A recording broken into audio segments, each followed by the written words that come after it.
دنیا سے جانے والوں کو یاد رکھنا چاہیے۔ آہستہ آہستہ یہ رسم بھی ختم ہوتی جا رہی ہے، بات بھی کم ہوتی جا رہی ہے۔ آپ دیکھیں کہ کتنے لوگ ہیں جن کے ماں باپ چلے گئے ہیں اور وہ سوچیں کہ وہ کتنا انہیں یاد کرتے ہیں، اور جب یہ بے رخی یہ دنیا دیکھتے ہیں، یہ نئے رنگی یہ دنیا دیکھتے ہیں، لوگوں کا بھول جانا دیکھتے ہیں، تو مزید دل پر ایک چوٹ لگتی ہے کہ یار جب میں چلا جاؤں گا، جب ہم چلے جائیں گے، تھوڑے دن تک، تھوڑے مہینوں تک، ہو سکتا ہے ایک آدھ سال تک کوئی یاد کرے گا، اس کے بعد کسی کا کچھ رکتا نہیں ہے، دنیا چلتی رہتی ہے۔ وہ کہتے نا، ایک قبر پر ایک کتبہ لگا ہوا تھا، مجھے لگتا تھا میں اہم تھا اور یہی میرا وہم تھا۔ ہمیں لگتا ہے میں بہت اہم آدمی ہوں، میرے جانے سے بڑا فرق پڑ جائے گا، میں نہیں ہوں گا تو بہت لوگوں کو امپیکٹ کریٹ ہوگا۔ یہ بھول ہے ہماری۔ دنیا پہلے سے چل رہی ہے اور اب بھی چلتی رہے گی۔ اب تو اور بے رخی ہو گئی ہے۔ پہلے چلے لوگ ماں باپ کو، مرنے والوں کو بہت یاد کرتے تھے، جیسے جیسے دن گزرتے جا رہے ہیں لوگوں کے بس صرف گھر والے، چونکہ وہ بہت کلوز ہوتے ہیں، ان کو شاید یاد زیادہ رہتا ہے، باقی دوست احباب دنیا والے تھوڑے عرصے کے بعد سب کی اپنی زندگی ہے، سب کا اپنا معمول ہے، اور یہ ہم سب کو احساس دلاتا ہے کہ میں اور آپ بھی جائیں گے، اور پھر شاید دنیا میں یاد کرنے والا کوئی نہیں ہوگا۔ لیکن ہم کچھ ایسا کر کے کیوں نہ جائیں کہ کوئی یاد کرے یا نہ کرے، کوئی ثواب پہنچائے یا نہ پہنچائے، میں خود ایسا کر کے جاؤں کہ مرنے کے بعد قیامت تک مجھے خود ہی قبر میں ثواب ملتا رہے۔ اصل عقل مندی یہ ہے، جو دوسروں کے آسرے پہ جیتے ہیں نا، کہ میرے مرنے کے بعد بچے ایصال ثواب کریں گے تو دوست کریں گے۔ بھائی میں خود اپنی فکر خود نہیں کر رہا تو میرے مرنے کے بعد کون میری فکر کرے گا؟ ہم سب کی عمر سے چھوٹے لوگ دنیا سے جا چکے ہیں۔ کبھی قبرستان جا کر چیک کر لینا، آپ کو چھوٹی سی قبر بھی ملے گی۔ وہ چھوٹی قبر کیوں ہوتی ہے؟ وہ چھوٹا بچہ ہوتا ہے جو دنیا سے چلا گیا ہے۔ جوانوں کی قبر بھی ملے گی، بوڑھوں کی قبر بھی ملے گی۔ ہر ایج کا بندہ آپ کے جاننے والوں میں سے دنیا سے گیا ہوگا، مگر ہم ہیں کہ غفلت کا پردہ ہٹتا ہی نہیں ہے، خیال آتا ہی نہیں ہے کہ مجھے بھی مرنا ہے۔ شعر سارے بولتے ہیں کہ آگاہ اپنی موت سے کوئی بشر نہیں، سامان 100 برس کا ہے پل کی خبر نہیں، مگر ادراک نہیں ہے، زندگی کے معمولات میں فرق کوئی نہیں پڑتا۔ بندہ کہے نا یار کہ مجھے موت کی فکر ہو گئی ہے، اب میں تیاری کروں گا موت کی، مگر زبانی خرچ تو سارے ہی کرتے ہیں۔ کسی کی میت پہ جائیں تو ایسی بڑی بڑی باتیں لوگ کرتے ہیں، بھائی اللہ کی مرضی تھی، ہر کسی کو جانا ہے، اپنے کرنی کا پھل بھگتنا ہے۔ لیکن جو یہ کہہ رہا ہے، کیا وہ اپنے آپ سے بھی کہتا ہے کہ تجھے بھی جانا ہے؟ تو نے تیاری کر لی جانے کی؟ آج بھی تو جا سکتا ہے۔ اے میرے پیارے اسلامی بھائی، آج میں چاہوں گا، یہ موضوع بھی لوگوں کو پسند نہیں آتا، مجھے اندازہ ہے، یار کوئی تھوڑی سی اچھی اچھی باتیں کرو، ہم نعرے لگائیں، ہم جھومیں، اس موضوع پر زیادہ بات کرنا بھی لوگوں کو پسند نہیں ہے۔ عجیب کہانی ہے، ایسی حقیقت ہے موت، ایسی ریئلٹی ہے موت کہ جس سے انکار نہیں۔ دیکھیں ہمارے بہت سارے مذاہب سے اختلاف ہے، کچھ مذاہب ہیں جو نبی پاک کا معاذ اللہ انکار کرتے ہیں، کچھ قرآن کو نہیں مانتے، کچھ ایسے لوگ ہیں جو اللہ کو ہی نہیں مانتے ہیں۔ کتنے اختلاف ہیں لوگوں میں، دنیا بھر میں الگ الگ قسم کے ریلیجن ہیں، دہریت والے لوگ ہیں، کمیونسٹ لوگ ہیں، عجیب عجیب لوگ ہیں جن کا آپس میں ہمارا بڑا اختلاف ہے۔ معاذ اللہ کچھ لوگ ہمارے نبی کو آخری نبی نہیں مانتے، لیکن ایک حقیقت ایسی ہے جو دنیا کا ہر مذہب مانتا ہے، دنیا کی ہر قوم مانتی ہے، دنیا کا ہر بندہ، عقل مند ہو یا بے وقوف ہو، جناب پڑھا لکھا ہو یا جاہل ہو، مرد ہو یا عورت ہو، پاکستانی ہو یا امریکی ہو، all around the world everybody must acknowledge that۔ وہ کیا ہے؟ وہ سب مانتے ہیں کہ موت آ کر رہے گی، کسی کا اختلاف نہیں ہے۔ کوئی مذہب، کوئی آپ کو دنیا کی قوم ایسی نہیں ملے گی جو کہے نہیں جناب ہمارا ہم نہیں مانتے موت آئے گی۔ ایوریبڈی، ہر بندہ مانتا ہے۔ کتنی کمال کی ریئلٹی ہے۔ اچھا، سارے لوگ یہ بھی مانتے کہ پتہ نہیں کب آئے گی۔ ایک تو ہونا کہ بھائی کچھ لوگ کہتے ہیں ہاں موت آئے گی مگر ہم کو پتہ ہے، nobody knows، کسی کو بھی نہیں پتا کب آئے گی، یہ پتہ ہے آئے گی اور بچ کوئی نہیں سکتا۔ یہ ایسی ریئلٹی ہے، مگر پھر بھی اس پر بات کرنے کے لیے کوئی تیار نہیں ہے۔ ذرا 4 دوست مل کر موت پہ بات کرے کہ یار کوئی اور بات کرو یار۔ کمال ہے، آپ نے اور میں نے 1 مہینے بعد لاہور جانا ہو، 2 مہینے بعد یورپ جانا ہو، کسی کو بھی جانا ہو، وہ ابھی سے باتیں شروع کر دیتے ہیں، یار کیسے جائیں گے، فلائٹ کیسی ہوگی، ٹرین کا ٹکٹ ملے گا کہ نہیں، وہاں جہاز، وہ کرنسی کون سی چلے گی۔ اچھا صرف نیت کی ہے اور باتیں شروع، ڈسکشن شروع، مشورے شروع، جب تک جائیں گے نہیں روز باتیں کریں گے۔ ادھر جانا نہیں جانا پتہ نہیں ہے، مگر تم روز بات کر رہے ہو۔ جدھر جانا کنفرم ہے اور کب جانا یہ بھی نہیں پتا، آج بھی جا سکتے ہو، اس کے لیے کوئی بات نہیں کرے گا، اس کے لیے کوئی ڈسکشن نہیں، اس کے لیے کوئی تیاری نہیں۔ سوچئے، چلے آپ کہتے ہیں یار یہ دعوت اسلامی والے موت پر بہت بات کرتے ہیں، آخرت پر بہت بات کرتے ہیں، بہت ڈراتے ہیں، چلو بھائی ہم اور آپ موت پر بات نہیں کرتے، ہم بات نہیں کریں گے تو کیا مرنے سے بچ جائیں گے؟ ہیں اس حقیقت سے نکل جائیں گے؟ آنکھیں بند کرنے سے مصیبت جاتی نہیں، فیس تو کرنا ہی پڑے گا۔ تو آج انشاءاللہ مختصر سے وقت میں ہم سب کی زندگی کی سب سے بڑی جو حقیقت ہے نا، وہ ہے موت۔ آج اس پر کچھ بات کرتے ہیں۔ اللہ کرے کہ آج کا بیان ہم سب کے دلوں سے غفلت کا پردہ ہٹائے اور ہم اپنی موت کی تیاری کرنے کی کوشش میں لگ جائیں۔ امام محمد غزالی علیہ رحمۃ اللہ الوالی لکھتے ہیں کہ بنی اسرائیل کا ایک بڑا مغرور شخص تھا، بڑا ایروگنٹ تھا، بڑا اس کا کر و فر تھا۔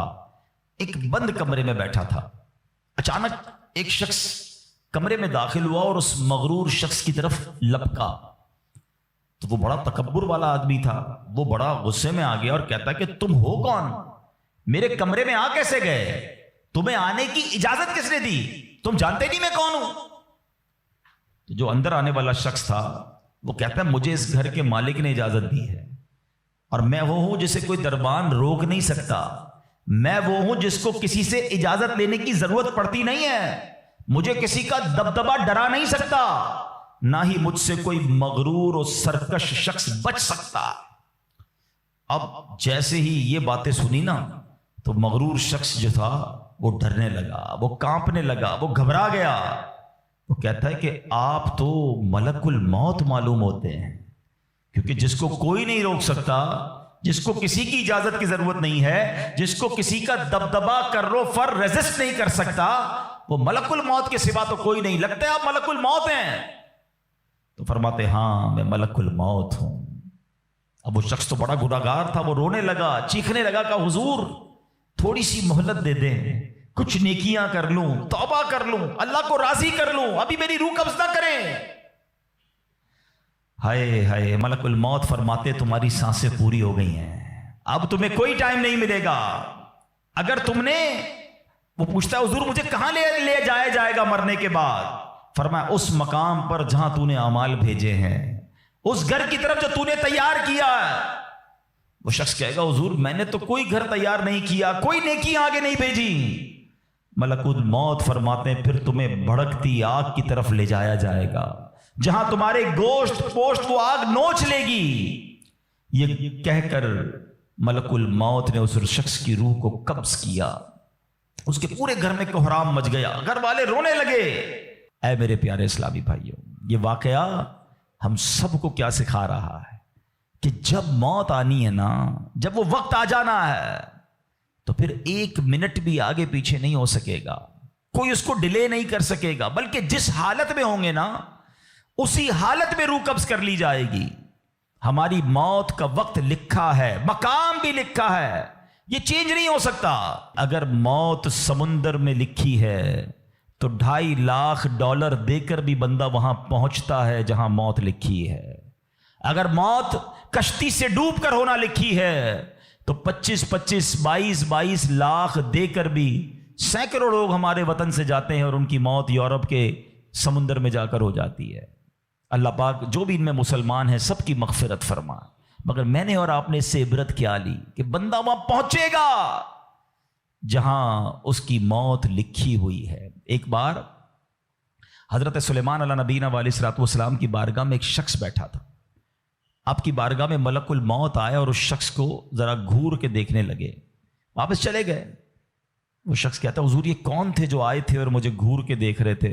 فرمایا یہ ملک الموت تھے۔ کہتا حضور لگتا ہے میری روح قبض کرنے والے ہیں، آپ مہربانی کریں، آپ کی تو ہوا پر حکومت ہے، آپ ہوا کو حکم دیں کہ ہوا مجھے اڑائے اور مجھے ہندوستان لے جائے.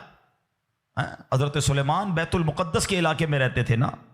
آپ نے حکم فرمایا, ہوا نے اس بندے کو اٹھایا اور ہندوستان پہنچا دیا.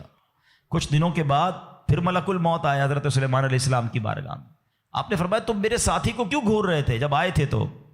کہ میں حیران تھا کہ میرے پاس یہ لکھا ہوا تھا اللہ کی طرف سے کہ تھوڑی دیر بعد مجھے اس کی روح ہند میں قبض کرنی ہے, اور وہ آپ کے پاس بیٹھا ہوا تھا. اللہ اکبر. حضرت سلیمان نے کہا میں نے ہی تو حکم دیا, اور ہوا نے اسے ہند پہنچایا. اور جب وہ ہند پہنچا تو پرٹیکولر ٹائم پر اسی مقام پر اس کی روح کو قبض کر لیا گیا. ہائے ہائے ہائے, یہ ہے میری اور آپ کی حقیقت. دوڑتے رہتے ہیں, بھاگتے رہتے ہیں, پلاننگ ہے کہ ختم نہیں ہو رہی, فکریں ہیں کہ ختم نہیں ہو رہی, ہر وقت بیٹھے ہیں اگلا پلان کیا ہے, 5 سال کا, 10 سال کا. ایک دکان ہے تو 2 دکانیں, ایک گھر ہے تو 2 گھر, بڑا گھر, ہوادار گھر ہے, نوکری ہے تو کاروبار کرنا ہے, ملک سے باہر جا کر جناب پیسے کمانے, یہی سوچ ہے بس. اس پورے شیڈول میں موت کہاں ہے؟ اس پوری تیاری میں موت کہاں ہے؟ ایک دن ہوگا کہ اچانک اچک لیے جائیں گے. سیٹھ جی کو فکر تھی ایک ایک کے 10 کیجئے, موت آ پہنچی کہ حضرت جان واپس کیجئے. اور آپ کو پتا ہے جس عالم میں میں اور آپ ہوں گے, بڑی میں اہم بات کرنے جا رہا ہوں. یہ آپ نے دیکھا نا کہ حضرت سلیمان نے حکم فرمایا تو ہند پہنچا. کوئی کشتی میں تھا, اس کی موت وہاں تھی. کوئی سمندر پانی کے اندر ہزاروں فیٹ نیچے جانا تو اس کی موت وہاں لکھی تھی. اس کا مطلب تو یہ ہوا کہ میں کہیں بھی کسی بھی مقام پر مر سکتا ہوں, میری موت پتہ نہیں کہاں لکھی ہے. اب ذرا غور کیجئے, ہم سب پتہ ہے کیا چاہتے ہیں کہ موت کے وقت ہم سجدے میں ہوں. چاہتے ہیں نا, اللہ کرے اللہ کے گھر میں موت آئے, کلمہ پاک پڑھتے ہوئے موت آئے, تلاوت قرآن کرتے ہوئے موت آئے, نبی پاک پر درود پڑھتے ہوئے موت آئے. اللہ ایسا کرم کر دے کہ مدینہ منورہ میں موت آئے, گنبد خضرا کے سامنے موت آئے. یہی تصورات ہیں نا, ایک مسلمان چاہتا یہی ہے کہ یار موت آئے تو کسی اچھے عالم میں ہو, کسی بڑی خوبصورت باوضو نیکی کرتے کرتے دنیا سے جاؤں. تمنا تو سب کی یہ ہے. اچھا مجھے ایک بات کا جواب دیں, یہ کیسے ممکن ہے کہ کوئی بندہ صبح سے شام تک نماز نہ پڑھے اور کہے موت سجدے میں آئے, صبح سے شام تک مسجد میں نہ آئے اور تمنا یہ کر رہا ہے کہ مسجد میں موت آئے, باوضو رہتا ہی نہیں ہے تو کیسے امید رکھ رہا ہے کہ باوضو موت آئے, قرآن کھول کر پڑھتا ہی نہیں ہے تو کیسے امید کر رہا ہے کہ تلاوت کرتے کرتے موت آئے. جو صبح و شام گالیاں دیکھتا ہے, کیا اس کو ڈر نہیں لگتا کہ گالی دیتے دیتے موت آ سکتی ہے؟ جو شراب پیتا ہے اس کو ڈر نہیں لگتا کہ شراب کے نشے میں موت آ سکتی ہے؟ جو بدکاری کرتا ہے اس کو ڈر نہیں لگتا کہ بے حیائی اور بدکاری کرتے ہوئے موت آ سکتی ہے؟ جو تاش کھیلتا ہے, جوا کھیلتا ہے, اس کو ڈر نہیں لگتا کہ مرتے اسی وقت میں تاش کھیل رہا ہوں اور مجھے موت آ گئی, تو میں نشہ کر رہا ہوں مجھے موت آ گئی, میں بے حیا اور بدکاری کہ بری بری باتیں ٹیلی فون پر ساری رات کر رہا ہوں اس وقت موت آ گئی. ملک الموت کو منع نہیں کر سکو گے کہ میں غلط کام کر رہا ہوں, ٹائم دے میں توبہ کر لوں. نہیں, جو سجدے میں ہوگا وہ سجدے میں اٹھایا جائے گا, جو درود پڑھتے پڑھتے جائے گا وہ درود پڑھتے پڑھتے اٹھایا جائے گا. سوچے وہ جو شراب میں جائے گا, نشے میں جائے گا, ادھر کیسے اٹھایا جائے گا؟ اب اس کا آسان حل پتہ ہے کیا ہے؟